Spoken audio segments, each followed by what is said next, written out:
Olá pessoal, tudo bem? Seja muito bem-vindo ao podcast Diário do Rodrigo Lima.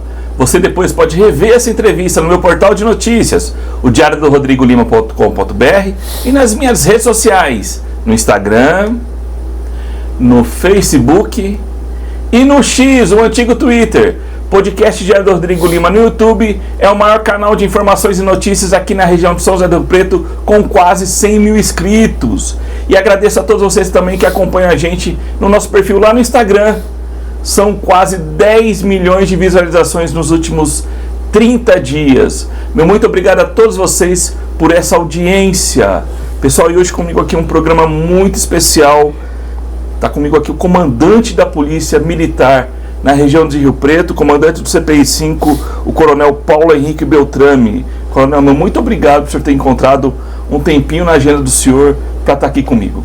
Eu que agradeço, uma honra estar aqui com você. Um grande abraço para toda a sua audiência, poder sentar nessa cadeira que várias pessoas ilustres já sentaram e sentam, né? Para mim é uma grande honra. Espero poder atender aí as expectativas. Sim, um programa que a gente quer discutir muito segurança pública e aproximar a comunidade da Polícia Militar, que esse é um papel muito importante que a Polícia Militar, a corporação, o Corpo de Bombeiros também teve aqui, o Orival teve aqui também recentemente falando sobre isso. E a gente percebe que a Polícia Militar cada vez mais democrática, cada vez mais próxima da sociedade como um todo. E eu pergunto para o senhor como é que o senhor avalia a indicação da Coronel Glauci Anselmo Cavalli para o Comando Geral da PM, a primeira mulher a assumir esse Comando Geral. O senhor estava me contando, inclusive, que ela é da turma do senhor. Sim, a Coronel Glauci, foi uma grande alegria, né, a gente receber essa notícia. É uma mulher competente, já provou todos os lugares que passou dentro da Polícia Militar, se destacou positivamente, é uma guerreira, é uma mãe, é uma mulher de família e hoje tem a honra, a satisfação de comandar a quase bicentenária corporação, né? São quase 200 anos, né? É a primeira mulher no comando, uma grande responsabilidade, só que nós temos certeza que ela irá muito bem, né, nas suas missões, como foi durante toda a carreira, né? É aquilo que a gente fala, né? Ela já foi testada e aprovada. Sim. Com certeza será um sucesso. Antes de começarmos a gravação aqui, antes de eu vir para cá, o senhor estava falando com ela, inclusive. Sim, ela é a nossa comandante, né? Então, todo dia de manhã a gente acaba passando as novidades do serviço, da região, né? Recebendo as determinações que a gente tem que pautar, né? Tem que seguir, né? Então, isso daí é uma conversa diária aí que a gente tem para que a gente caminhe sempre todos na mesma direção. Bacana.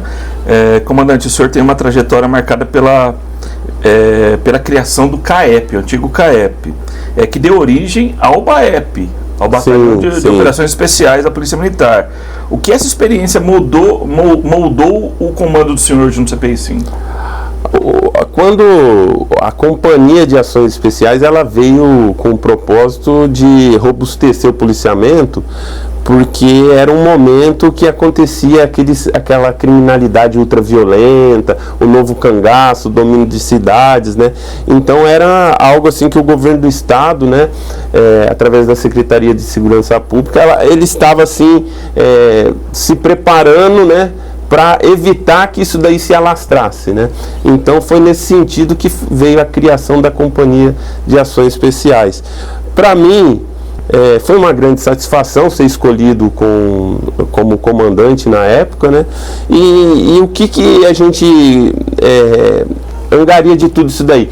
Porque naquele momento teve que melhorar todas as técnicas de policiamento, empregado, porque ela vinha com esse propósito de dar uma resposta, né, mais aprimorada, porque a situação exigia, né? Então foi um momento de muito treinamento, muita preparação, né? E a gente viu que deu certo, deu frutos, né? Porque aqui praticamente a gente pode falar que nunca teve um crime ultraviolento, e quando teve um ensaio, não sei se você se recorda, foi naquela época do Walmart, né? Foi um crime bastante, na época, que chamou bastante atenção. A resposta foi à altura, né? Porque todos foram presos, né? Todos foram... tiveram os seus julgamentos, né, por aquilo que fizeram, né? E depois daquilo lá nunca mais teve. E foi tão positivo que a companhia foi elevada a batalhão, né, e continua até hoje, né, com um efetivo bastante considerado aí, junto com as demais forças de segurança, protegendo Rio Preto e toda a região. Dizem aqui que o DDD 017 é final de linha para bandido, para marginal, né? Isso Sim. sempre é reconhecido. Isso é uma realidade. Isso é uma realidade. Quando as pessoas vêm para agir nessa região, né, que a gente chama assim a região 017, né, o bandido ele pensa duas vezes, né, porque graças a Deus as respostas foram à altura, né, a população foi protegida, né, a resposta foi dada, e isso serve como...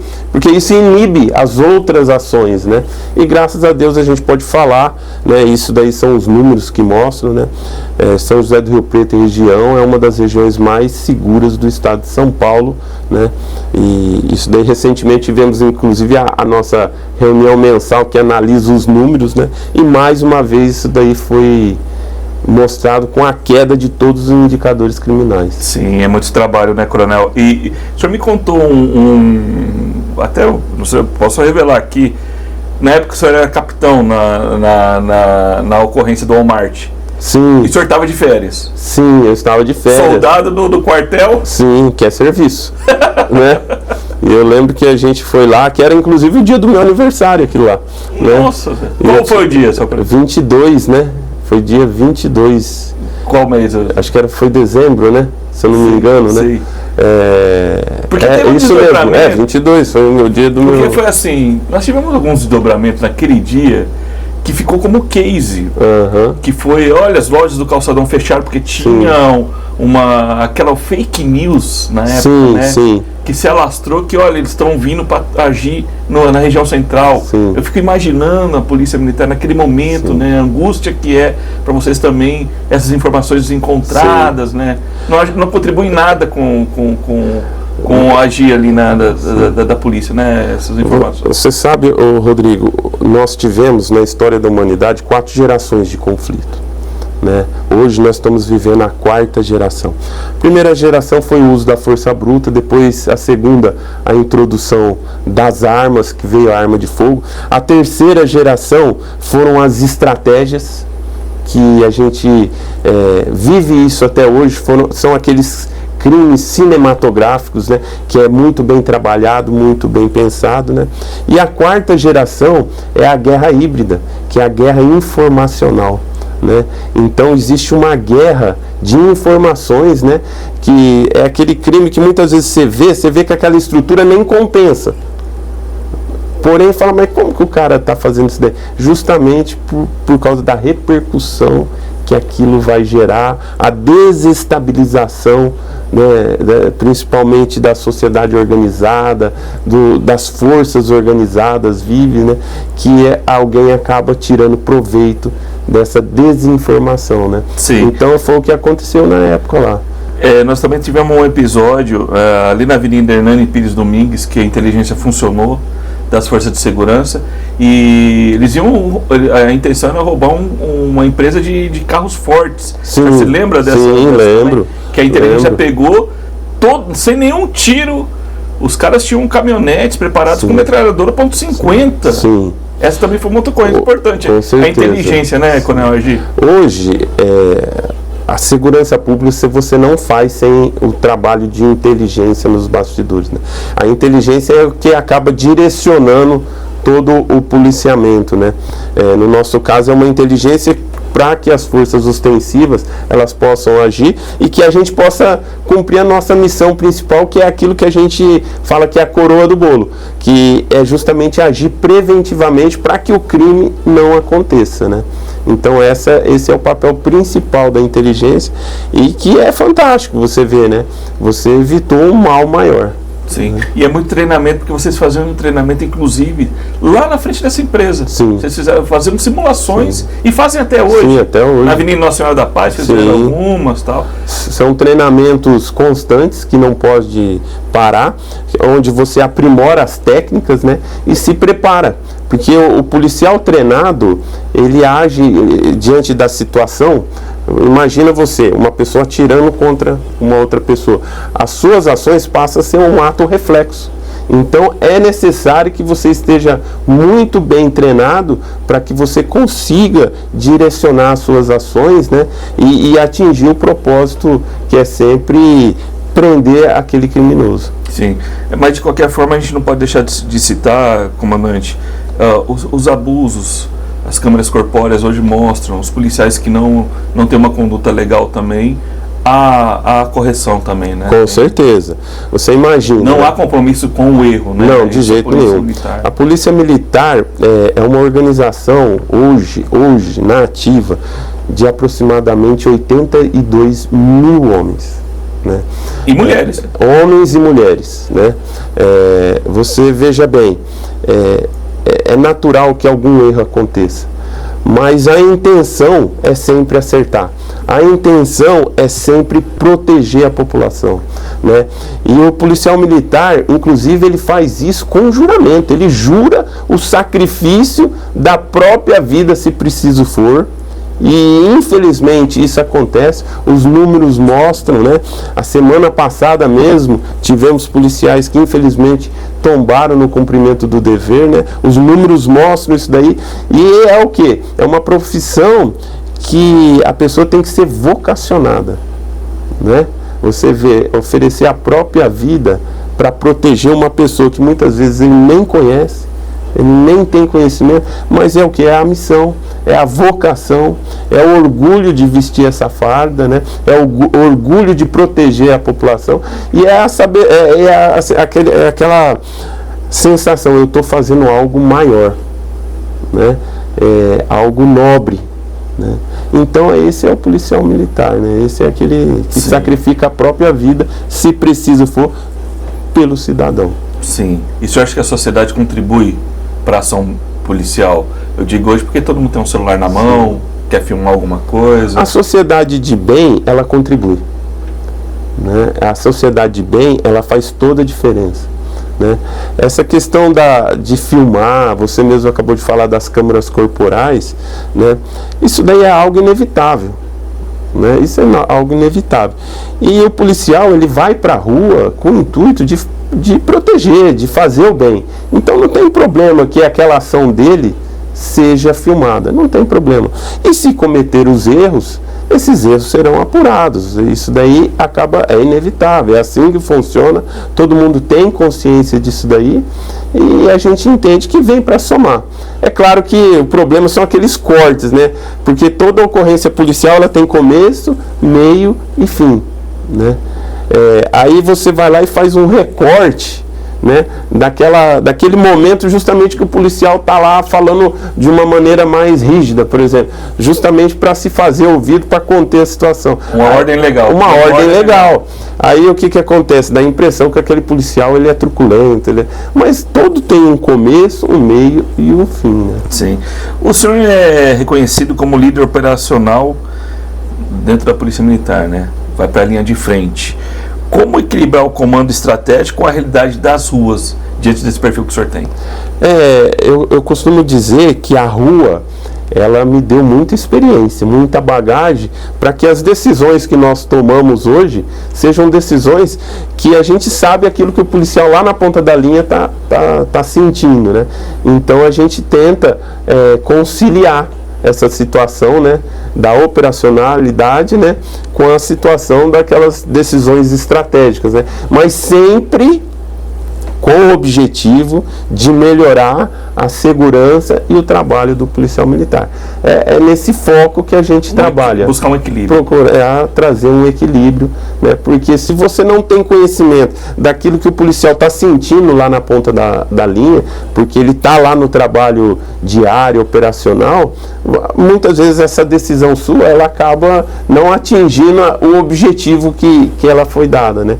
Então é nesse sentido que a gente trabalha, né? Sim. O senhor sente saudade da rua? Muita. Vixe, nossa. A rua, nós foi moldado, fomos moldados para isso. Você entra na polícia pensando que o carro, a viatura policial, né? É assim que você a mãozinha. A mãozinha. Do Castro lá, que foi muito famoso na internet, né? Fala algumas histórias lá do passado, ele não pode nem contar. Ele conta hoje, mas hoje aquelas situações lá nem não pode acontecer, né? É outro tempo, é outra polícia. É outra polícia. Mas não tem como, né? Eu falo assim, você é sempre um policial, só mudou a função, né? Mas você estando na rua, você estando na viatura, independente de você é soldado ou você é coronel, acionou, você tem que parar e dar o apoio necessário, né? Porém, o dia a dia nosso hoje é mais na questão administrativa, né? Na questão organizacional e estratégica da corporação. Mas uma vez policial, sempre o policial, né? E a minha eterna gratidão, né? A Polícia Militar, né? Porque a Polícia Militar, se me permite, claro, ela nos acolhe. Você vai até ela não vem até você, você vai até ela. Você escolhe. Ela nos forma. Tudo que eu sei e aprendi foi a Polícia Militar que proporcionou. Ela permite que nós demos uma situação, uma sustentação digna para a nossa família, né? Que ensinamos os nossos filhos, que nem eu tenho um filho, nós estávamos conversando, os princípios e valores que são aqui a hierarquia, a disciplina, o compromisso, a honra, a honestidade, né? Ela permite, né? Ela molda isso que você traz de berço, mas ela molda isso daí e permite que você leve para dentro da sua casa. Então, e vou falar mais, viu, Rodrigo? Quando eu abro a geladeira da minha casa, eu falo, isso daqui foi a Polícia Militar que me deu. Quando eu entro no meu carro, foi a Polícia Militar que me deu, né? Então eu tenho muita gratidão e serei sempre um policial militar. Quanto tempo já de carreira que o senhor tem, professor? Eu tenho 33 para 34 anos de carreira, 10 anos em São Paulo, 23 anos só em São José do Rio Preto. Eu sou de São José do Rio Preto. Voltou para casa, atuando em casa. Voltei para casa. Isso não é... Depois de 10 anos em São Paulo, né? Sim. Então, muitos jovens estão assistindo a gente, têm ambição de ser um policial militar. Sim. Igual o senhor falou, tem que ser vocacionado. Sim. E hoje é uma questão que inclusive a gente vê que é uma alternativa de uma carreira muito sólida, bonita. Sim. Tem que fazer a escola de Barro Branco. O senhor fez lá atrás. Sim. O senhor fez quando? Na realidade, eu entrei aqui em São José do Rio Preto como soldado. O senhor fez? Fiz, né? Por isso que eu morava ali. Você contou isso após. Eu morava ali próximo do quartel. Meu pai trabalhava no quartel e no final da tarde minha mãe atravessava a Avenida dos Estudantes, me levava até o quartel. Meu pai trabalhava ali no quartel do Corpo de Bombeiros, né? Qual a profissão deles? Sua mãe Minha mãe é do lar. Minha mãe sempre foi do lar. Meu pai era cabo da Polícia Militar. Olha, tá. Né? E ali eu fui tendo o contato. Imagina uma criança em um quartel do Corpo de Bombeiros. Meu pai trabalhou na rua, no policiamento, depois ele foi pro bombeiro, né? E eu passava aquele final da tarde com meu pai, depois voltava. Aí tive a grata satisfação de conseguir ingressar. Ingressei como soldado. Isso no final de 1991 para 92. Ingressei como soldado da Polícia Militar. Fui trabalhar em José Bonifácio. Depois continuei estudando, né, porque é sempre um sonho para todo policial militar ingressar na Academia de Polícia Militar do Barro Branco, né? E foi a primeira vez que eu vi meu pai chorar, Rodrigo. Foi no dia que eu cheguei para ele e falei assim: pai, eu passei no Barro Branco, né? Foi a primeira vez que eu vi meu pai chorar. Foi um momento de muita alegria, né? E depois essa trajetória toda, eu me formar aos 4 anos de academia, Eu fiquei em São Paulo durante 10 anos. Não é fácil, né? A molecada que tá com muito celular, muita tela, se não estudar, não chega, tem que estudar. Coronel? Tem que estudar. Lá sozinho, morando sozinho na academia, né? Sim, porque você Onde fica a academia? Fica lá no Tucuruvi, em São Paulo, na Avenida Água Fria. Treinamento, questão física. O tempo inteiro, porque é internato. Tudo. Né? Você entra, no meu caso que era do interior então, eu entrava no domingo à noite, saía na sexta-feira, 1h da tarde, vinha pra cá, ficava com a família e voltava no domingo. Isso quando não tinha algumas escalas extraordinárias aos finais de semana, né? E assim foi. E mesmo assim, né? Quando você, de capitão a major, você tem que fazer o mestrado profissional, você volta para São Paulo, praticamente fica 1 ano lá estudando, e depois, né, se você quer ser coronel, você tem que fazer o doutorado, que também, né, já com uma certa idade, você tem que voltar lá para os berços escolares, né, e continuar os estudos, né, e para galgar algo mais. Para chegar no comando do CPI 5 não é fácil, não é para qualquer um. E tem aquilo que você falou, é muita dedicação. Tem que ter dedicação, né? Tem que ter vontade, força, garra, né?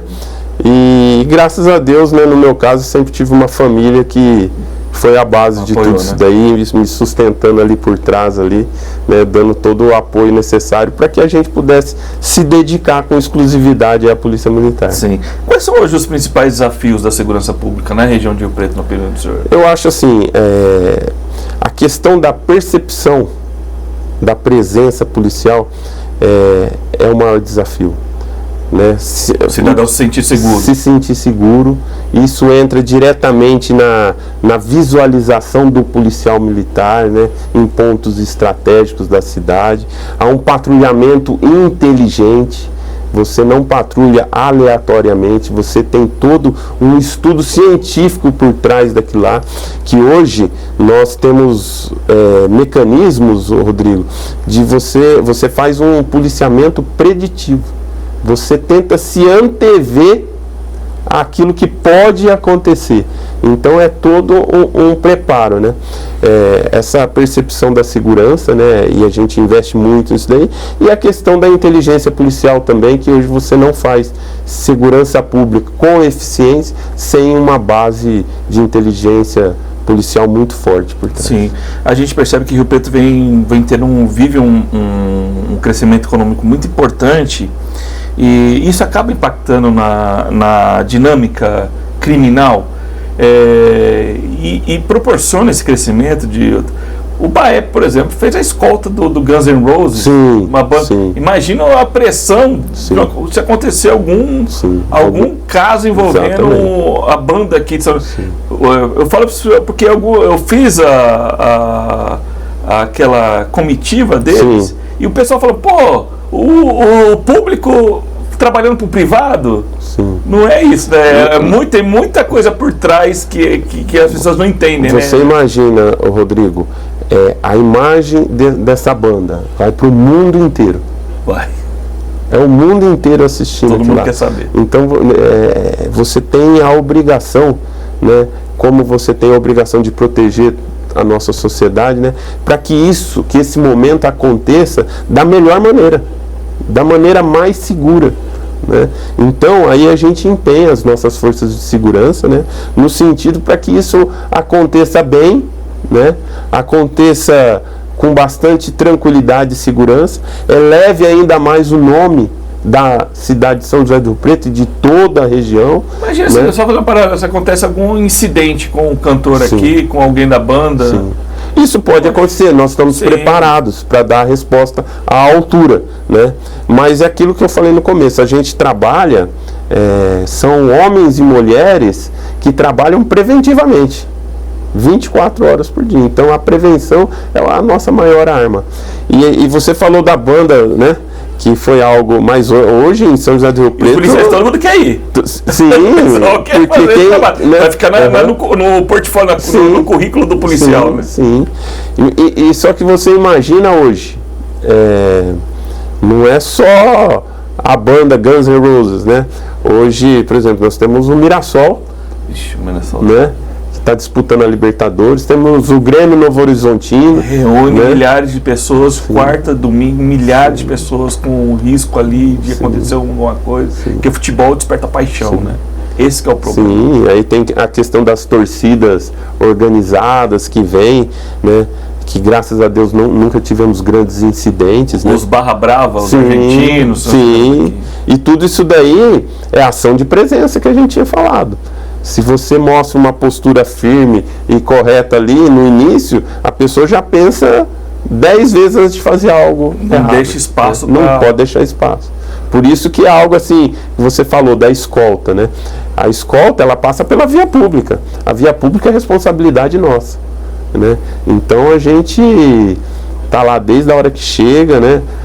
Por exemplo, as torcidas organizadas, né?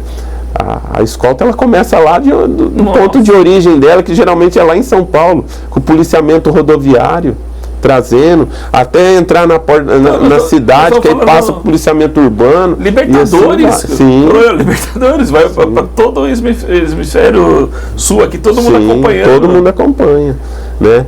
E a polícia militar está lá firme e forte. E é diferente pro comando essa situação, porque nós nunca tivemos isso, estamos tendo alguns eventos grandes, né? Sim. É diferente, a responsabilidade ela acaba sendo maior, porque a resposta tem que ser dada, né? E a gente prima por fazer um bom trabalho. Porém, sempre a gente tem aonde buscar uma experiência anterior, né? Porque sempre a gente vai buscar em São Paulo, né? Tem os batalhões de choque, né? Que já passaram por essa experiência, né? Então a gente busca, né, essa experiência lá e aplica aqui, e se preciso for, né, como no show do Guns, você vê que veio o pessoal do 5º Batalhão de Choque fazer uma varredura, né, no local do show com os cães que farejam explosivos, né? Então teve toda essa varredura, a gente pediu apoio. Isso foi nos bastidores. Isso foi nos bastidores. Ninguém ficou sabendo dessa ação aí. Né? E tem vários outros, né, que acontecem, que são importantes para que tudo ocorra, né, de uma maneira segura, né?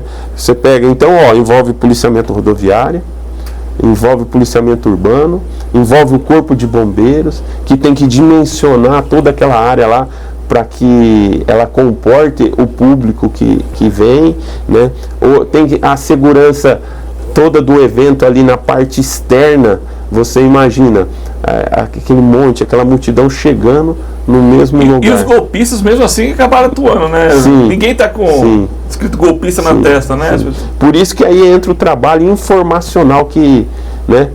Foram poucas ocorrências. Quando a gente compara com outros eventos, a gente viu aí que aconteceu em outros lugares, né?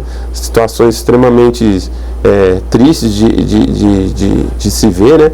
E aqui em Rio Preto praticamente passou assim, outro caso, pouquíssimo. Isso porque o prefeito também, o prefeito Coronel Fábio, por ter sido da corporação, eu acho que facilita, porque teve uma reunião grande, um ou 2 dias antes do evento, para posicionar todo mundo. Tava lá a Guarda Municipal, a Polícia Civil, Defesa Civil, vários órgãos, né? Sim, é uma reunião estratégica que reúne todos os órgãos que vão atuar no evento, para que atue de forma coordenada, um complementando o outro, e não haja abusos, né, por parte daquele que vem querer tumultuar a situação.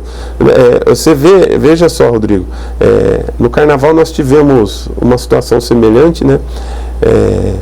Naquela região ali do recinto teve um furto de celular. Nos 4, 5 dias de evento. Naquela região, né? Não estou falando na cidade toda, naquela região.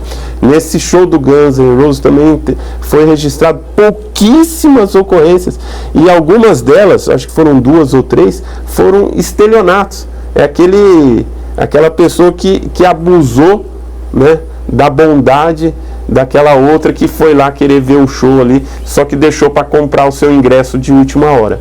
E aí tem os ingressos falsos, que faz parte do evento. Porque a gente vê que, por exemplo, o trânsito deu muito certo, porque a gente vê o exemplo de Campo Grande. Sim. As pessoas simplesmente não conseguiram chegar no show.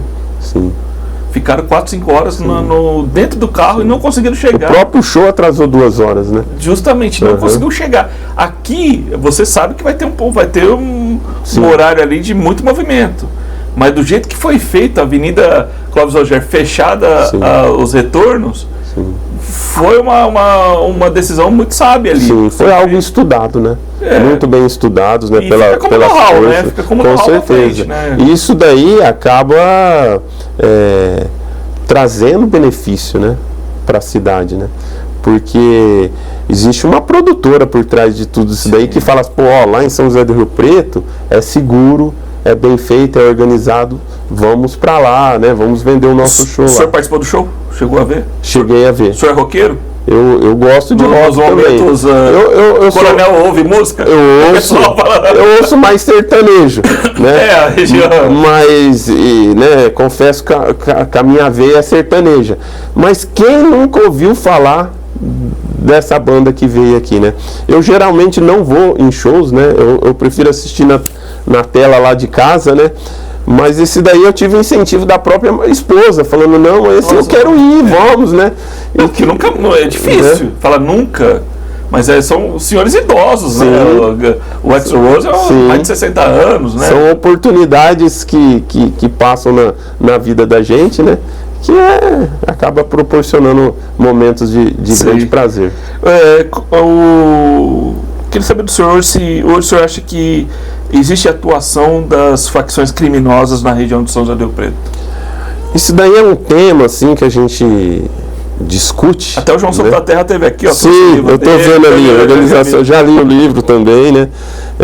Bastante promotor, interessante. Terra, um abraço pro motor. Sim.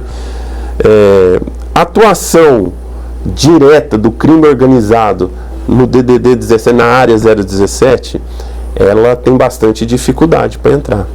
Tanto é que aqui é uma das áreas que a criminalidade organizada, o crime organizado, a gente tem um trabalho de bastidor aí muito forte, junto com o Ministério Público, com o GAECO, né?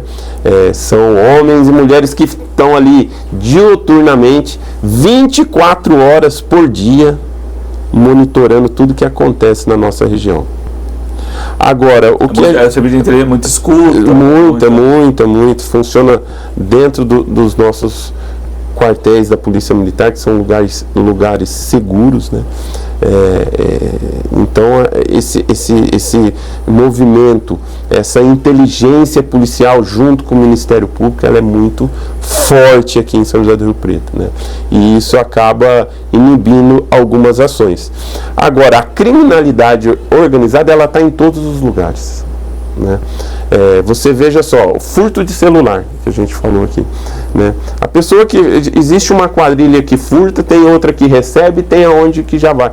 Existe uma organização disso daí, porque quando a gente fala crime organizado, a gente imagina só em grandes roubos, grandes assaltos, né? Isso também é crime organizado e graças a Deus aqui no CPI 5 isso não tem acontecido, né? E o que depender de nós, da Polícia Militar, não vai acontecer, né? Porque nos esforçamos muito para que isso não aconteça, né? Agora, essa criminalidade organizada em vários setores, né? Hoje o crime ele se organizou de uma tal forma que acaba sendo uma cadeia de produção, né? Então é onde entra, junto com um trabalho muito forte que a gente tem visto, inclusive da nossa co-irmã, Polícia Civil. Um abraço ao Dr. Cavalcante, né, que tem faz toda semana. Toda semana. O pessoal da DEIC lá, da Dizzy, da DIG, o pessoal trabalha. Você vê a questão dos Rolex recente aqui, então foi dado à altura a resposta, né? Tanto da Polícia Militar quanto da Polícia Civil. Nunca é daqui, sim, né?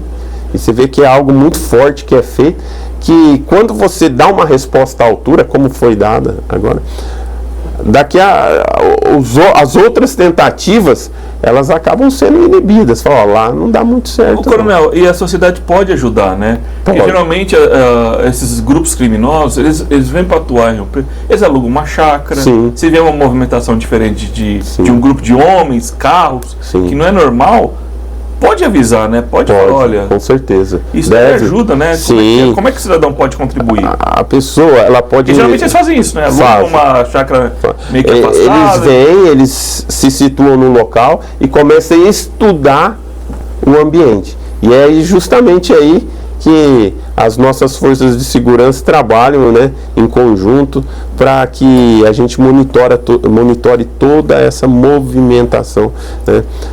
Tem alguns lugares que a gente já imagina, né? A gente não pode falar, né? Mas a gente imagina que são para aqueles lugares, né? E a gente passa a monitorar. Vésperas de feriado, né? Quando tem grandes acontecimentos na cidade, a questão de grandes valores, né? Indústrias que movimentam muito dinheiro em espécie, né? Então a gente monitora tudo isso daí. Nós tivemos também as ocorrências nos shoppings, das joalherias. Sim. Também todos foram presos. Todos, né? Você vê que é um trabalho muito forte ali, momentâneo, na ação ali, imediata para reprimir, e depois a nossa Polícia Civil vem também com um trabalho muito forte de investigação, e a gente vê aí, entra toda a cadeia, né? Ministério Público, Judiciário, né? Todos estão atrás das grades. Né? Sim. O que mais preocupa o senhor? O tráfico, os crimes violentos ou a atuação do crime organizado? É uma cadeia aí. Tudo interligado, né? Eu tenho a minha percepção, né? De policial militar, o tráfico de entorpecente, ele puxa todos os demais crimes, né? Porque o tráfico, ele se baseia o quê? Num vício, que infelizmente, né, acontece, né? E a pessoa que, para ela fazer uso do entorpecente, ela precisa de dinheiro. Para ter aquele dinheiro, porque o pai, a mãe, né, você não vai oferecer dinheiro para o seu filho para fazer isso daí. Então ele vai atrás do que? Ele vai praticar o furto, ele vai praticar o roubo, né? Então vai girando toda uma cadeia, né? O crime organizado traz a droga, traz o entorpecente, né, de fora, porque o Brasil não é produtor de entorpecente. Né? Então, mexe toda essa cadeia, né? Então a gente faz um trabalho muito forte, né? A gente vê o escoamento dessa droga que vem para as rodovias. A nossa polícia rodoviária tem apreendido toneladas e toneladas de entorpecente. Rota Caipira? Exatamente. Continuamos sendo a Rota Caipira? Sim, não tem como, né? As rodovias estão aí. As ligações com outros estados que são ligados a outros países passam por aqui, né? Mas o trabalho é intenso, a monitoração é constante, né? Eu costumo falar assim, hoje assim é algo assim que a pessoa tem que... o crime organizado, quando ele vai fazer esse transporte, ele tem que pensar bem naquilo que ele está fazendo e por onde ele está passando, porque nós estamos monitorando. Até as canetinhas agora, os medicamentos para emagrecer. Sim. A Polícia Rodoviária Federal também, a PRF. Direto, prendendo, né? Demais ali também. A gente viu aí um trabalho da Polícia Rodoviária Federal muito forte nesse sentido, né? Recentemente apreendeu 400 mil doses, né? Você vê que tudo... Até aquilo que é para ajudar acaba virando...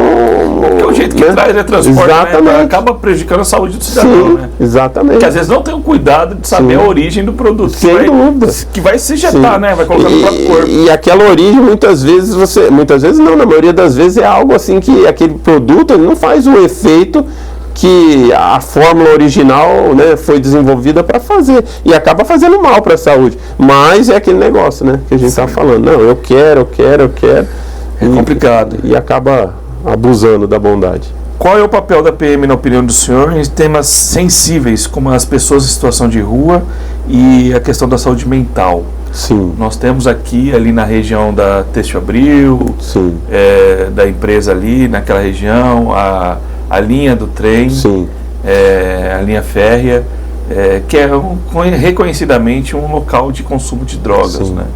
A gente ouve falar, né, Rodrigo, que qual que é a doença do século, né? A depressão, né?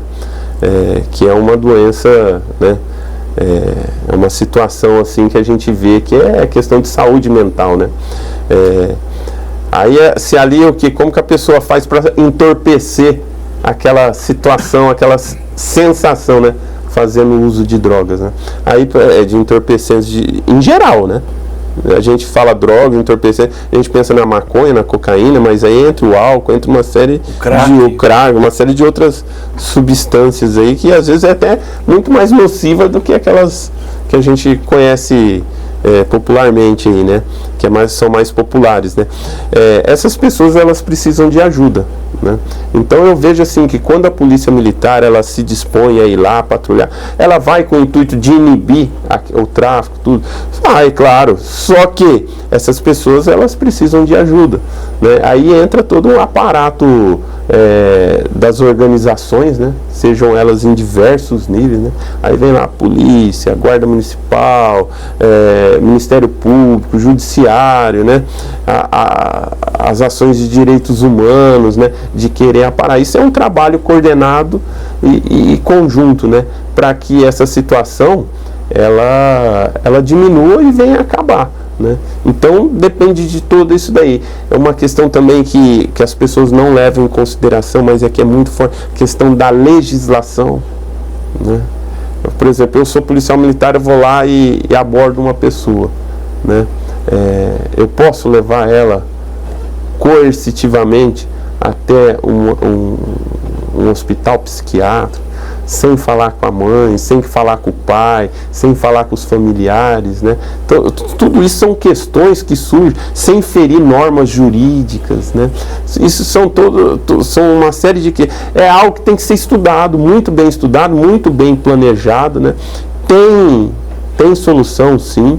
Eu falo que tem solução, sim, mas é algo que depende dessas forças trabalharem em conjunto para que essa situação seja resolvida, né? Sim. Na opinião do senhor, a segurança pública sofre pressão política e, diante disso, como blindar a tropa? Eu costumo falar assim, a polícia militar, ela é uma instituição de Estado, né? Então ela está acima, né? É uma instituição que está acima de vontades, né? A gente está aqui para proteger o cidadão. Nós nos posicionamos de que maneira, né? De proteger a população, para proteger a sociedade, né? A interferência política, ela existe em todos os níveis, em todos os lugares, não é só na polícia militar, né? E a gente procura agir dentro da legalidade, né? Você sofre uma pressão, o que a lei fala a respeito disso? Pode, não pode? Não, tá dentro da lei, pode ser feito. A gente faz. Não, isso é ilegal, eu não posso fazer isso aí. Não fazemos. E seja que pressão for, né? A lei sempre ela prevalece, a Constituição ela é máxima, ela é magna, então a gente segue os ordenamentos jurídicos, né? É a forma que a gente acaba seguindo, né? Sim. Para prestar um serviço de qualidade. Coronel, qual que é a decisão mais difícil que o senhor já tomou? Vixe. Em campo? A decisão mais difícil... Foi um disparo que o senhor fez? Isso sim, né? Isso sim. Mas, se você me permite, assim, não foi muito uma decisão, né? Mas um dos momentos mais difíceis que eu enfrentei como ser humano, porque atrás dessa farda tem um ser humano, né? Não faz tanto tempo assim, né? Eu posso contar a vida inteira eu trabalhei na rua, né? A vida inteira eu comandei tropa, né? Então, isso que a gente vê assim, eu sempre, de alguma forma, eu passei, né?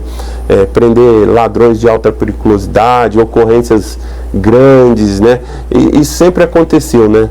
E graças a Deus sempre a gente saiu vitorioso, né? A gente que eu falo, a polícia militar, né? Mas um dos momentos marcantes da minha carreira foi a questão do Rio Grande do Sul, quando eu fui comandar a delegação da polícia militar, que ficou lá há muito tempo, lá foram mais de 2 meses, né? Trabalhando lá no Rio Grande do Sul por causa das enchentes, né? Foi um trabalho bastante árduo, bastante triste de realizar, por ver aquela situação com os seres humanos, né? Pessoas que não tinham água para beber, né? E quando chegavam os carregamentos de água, grupos criminosos queriam se apossar daquilo lá, né? Para ganhar algum tipo de lucro distribuindo medicamento, água que foi doada. Medicamento que foi doado. Medicamento, água, cobertores, né? E você ter que... depois, se você quiser, eu tenho as imagens aqui. E depois você ter que, por exemplo, uma criança totalmente desprotegida, né? Você ter que ajudar ali, mas depois você volta, né? Você não quer ir embora, você quer trabalhar o tempo inteiro, nem que for para deixar ela dentro da viatura ali, porque ali momentaneamente ela está protegida da chuva, do sol, da fome, né? Porque o policial acaba repartindo aquilo que ele come com aquela pessoa, né? Então foram momentos assim que marcaram muito, né?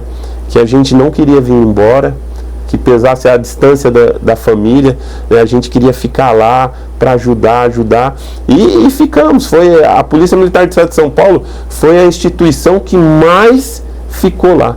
Ficou do começo até o momento que tudo estava normalizado, as águas já haviam baixado, as instituições, né, os hospitais, né, já estavam voltando a funcionar, né, e a Polícia Militar foi com um efetivo gigantesco para lá, com embarcações, com aeronaves, né, com um efetivo de rua muito grande. Eu lembro que nós saíamos para patrulhar as ruas, né, até onde dava, porque muito desse patrulhamento era feito através de barco, né? Nós enchíamos o porta-mala da viatura com todo tipo de mercadoria, né? E também durante o patrulhamento nós íamos abastecendo aqueles lugares assim e a gente vê a receptividade, né? O carinho, né? Daquelas pessoas, assim, quando viam uma viatura da Polícia Militar. Isso daí é muito gratificante, né? Aí é aquele momento que você fala assim, olha, essa ação está fazendo a diferença na vida dessas pessoas, né? Então foi um momento difícil, que foi... O básico, né? Levar o básico. O básico do básico, viu, Rodrigo? O básico do básico. Porque você imagina você abrir a torneira da sua casa e sair água com terra. Porque inundou tudo.